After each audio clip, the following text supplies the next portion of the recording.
Hey there, champ. How's that couch treating you? Or that desk chair? Comfy, right? But let me ask you something. Is it going anywhere? Or are you just sinking deeper into the cushions while your dreams and ambitions are slipping away? Listen, mate, it's time for a reality check. And it ain't gonna be pretty. I mean, we all have our lazy moments. Who doesn't love a good Netflix binge or a good afternoon snooze? But when does laziness stop being a well-earned break and start being a life-wrecking habit? The truth is, your habits are just the building blocks of your life. And right now, you've got some that are doing more than just holding you back. They are tearing you down brick by brick. But don't worry, it ain't all doom and gloom there, Cupcake. Today, I'm here to help you see these habits for what they are, and more importantly, to show you how to break them, to reshape them, to use them for your own advantage. Chapter 1. TikTok, Instagram Reels, YouTube Shorts, they are killing your dopamine receptors for good. Maybe not totally permanently, but they are killing your receptors regardless. Why are you scrolling through TikTok like it's the last thing on earth? People will, without hesitation, say, oh, I can't spare 15 minutes, that takes too long. But they'll sit there on their Reels for 30 minutes. We have such a disproportionate value over our TikTok time. What was that last thing you were watching? Cat video, dance challenge, life hack that you'll never use. Let me guess, you've been at it for hours, right? Come on, man, admit it, we've all been there. Lost in the endless scrolling, mind-numbingness, dopamine-drippingness, time-sucking content. These apps, man, they're not your friends. They are leeches. They suck out your time, your focus, and yes, your dopamine. You think those bursts of laughter or intrigue you feel are harmless fun? No. Every time you get a hit, you're messing with your brain's reward system. It's not quite like doing crack, but it's a bit like doing crack. It's like giving a kid a candy bar, and for every single thing they do, from tying their shoe to just existing. Soon, nothing else can compete. All that kid wants is candy.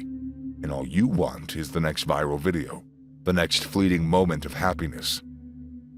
But listen up, because here's the harsh truth, as if that wasn't harsh enough. These platforms are not feeding your mind, they're starving it. They're empty calories in a way.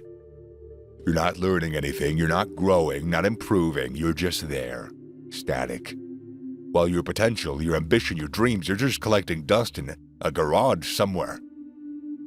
Now, I don't get me wrong, I'm not telling you to delete all your apps and go live in a cave. No, social media used right is a powerful tool.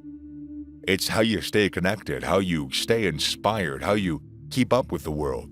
But here's the key, bud. Used wisely. So what's the game plan here?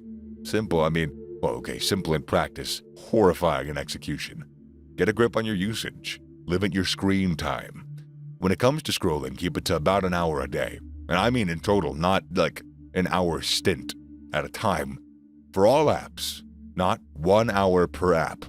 Set boundaries, find balance, stop living in other people's highlights, and start making your own. Stop consuming and start creating. Because guess what? That is where the magic happens. That's where you start to feel just a bit more like a human being. Chapter 2. Not getting enough sunlight is ruining your looks and your well-being. Are you a nocturnal creature? I get it. I like to stay up late too. Do you even remember what the sun looks like though?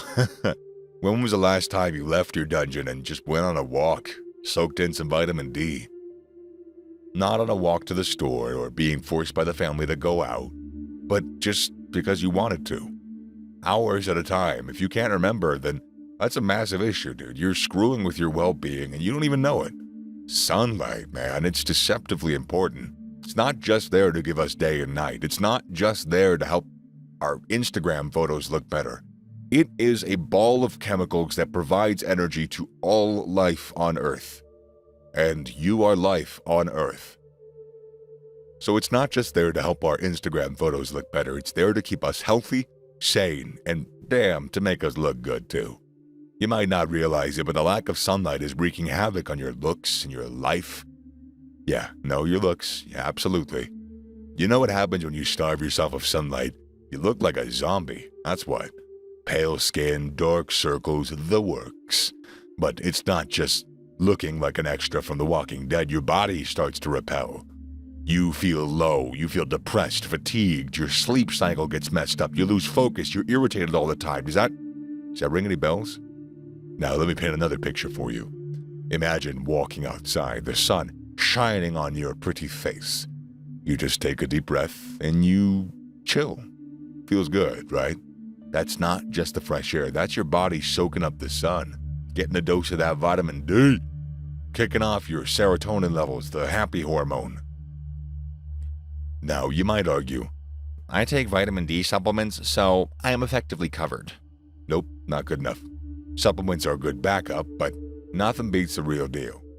Plus, getting some sun isn't just about vitamin D, it's about getting out there, moving your body, connecting with nature, and giving your eyes a break from the blue light of your screens.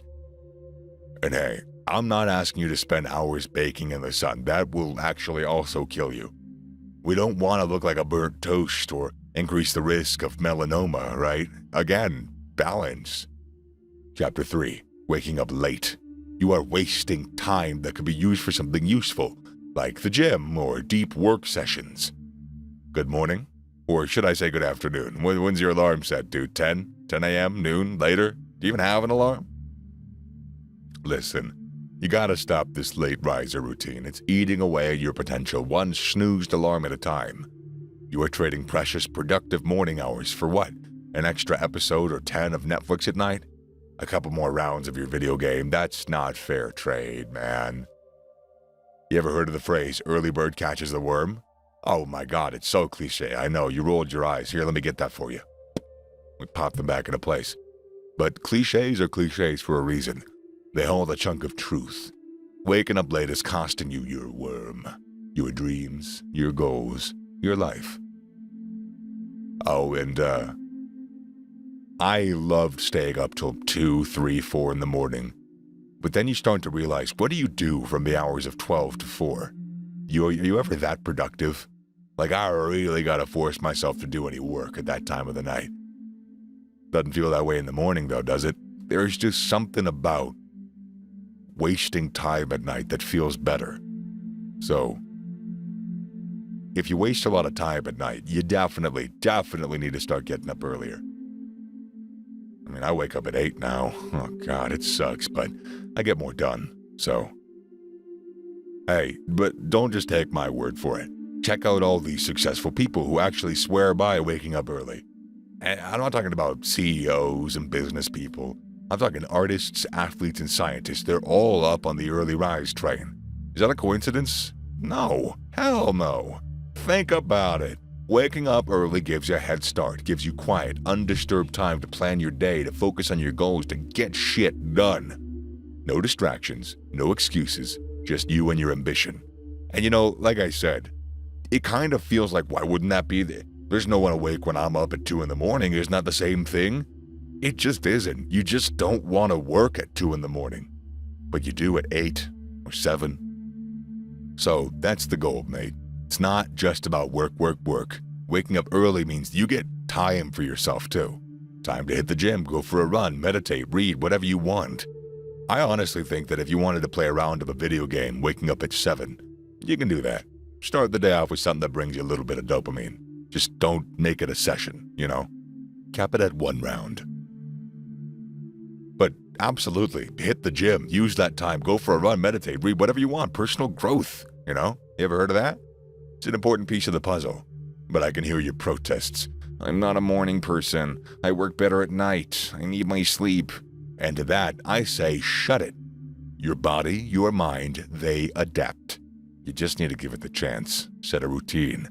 Yeah, the first few days are going to be a struggle. You might curse the world, and then me, when your alarm goes off at 5 to 7 a.m., but push through it. Stick with it, and your future self will thank you. Again, not a cliche, I'm serious. You will be thankful if you manage to stick by it for a few weeks anyways. And if you do, come back to this video and comment about your experience so that we can get others on this healthy train and everyone can hate me. That's my real goal. Chapter 4. Watching adult movies. They're ruining your outlook on girls. You know, why do I say adult movies? Stop watching porn. Or at least as much of it. No judgments here, man. We've all clicked on that. We all Control-Shift-End once or twice in our life, and if you don't know it, that's the shortcut on most browsers to open an incognito tab. I mean, yeah, like I said, we've all done it, but here's the raw truth. The world of adult movies is one hell of a manipulative beast. It is messing with your brain, distorting your perspective on women, and damn, it ain't doing you any favors in bed.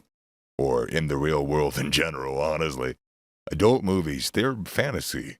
And like any other fantasy, it's far removed from reality. They portray women as objects, purely existing for the pleasure of men.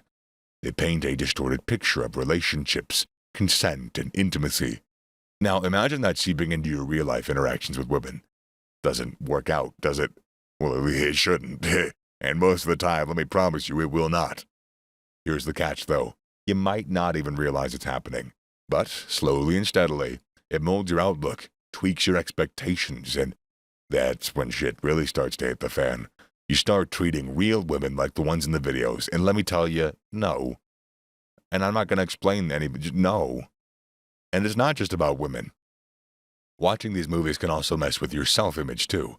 You start, comparing, you know what I mean. You start doubting. You start setting unrealistic standards for yourself. And before you know it, your self-esteem is taking a nosedive. A nose, well, ironically also about the size of your... No? Anyways, do you really want your self-esteem to go down like that? So, here's what you're going to do. You're going to put a leash on that habit. You're not going to care about it. The next time you find your cursor hovering over the incognito tab, stop it. Stop beating your meat. Stop mincing your monkey. Stop, there's a million of them. Jerking your gherkin. Whatever. You get the point. Thinking about the damage you're doing to your perception will help. You are actually damaging your relationships, your self-image. So step away, go for a walk, hit the gym, read a book, do something productive instead. You know what they say, beat the box, not the meat. And after that brief detour, let's hit the conclusion. Your life, your habits, your choice. These habits are sucking the life out of you, and jokes aside, it is time to fight back. Change isn't easy, my friend. Breaking habits is tough work, I get it. But think about what's at stake here. Your potential, your dreams, your relationships, your health. Are you really going to let these habits stand in the way of all that?